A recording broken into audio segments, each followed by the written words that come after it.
Madam Speaker and colleagues, as we end the fall sitting of Parliament, it is time to highlight a few issues. We live in turbulent times in Parliament, in Canada, in North America, and around the world. There is a mix of dynamics in the economy and society.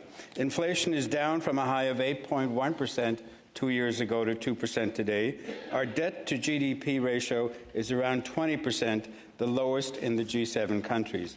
The deficit for the previous fiscal year was set at a high of $62 billion, announced in the fall economic statement yesterday, while it is expected that to be $48 billion in the current fiscal year.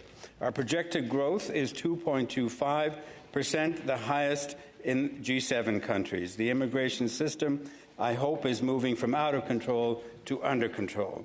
The Bank of Canada rate was just further reduced to 3.25 last week, a recognition that the fundamentals of our economy are sound. But the cost of living remains high for too many Canadians. Prices have not come down while wages have kept pace. Urban crime appears to be on the rise.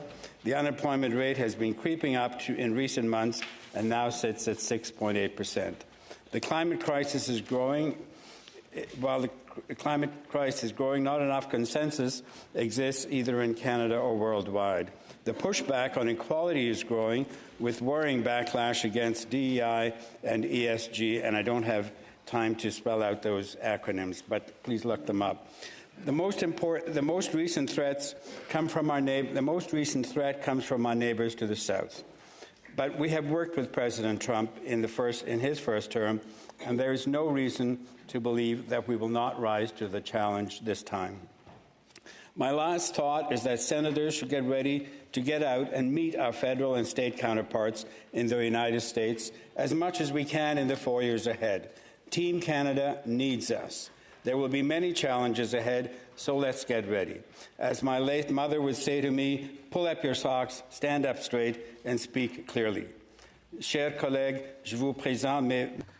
Dear colleagues, I give you my best wishes for Merry Christmas, Happy Hanukkah, and Kwanzaa, and my best wishes for a Happy New Year. Thank you.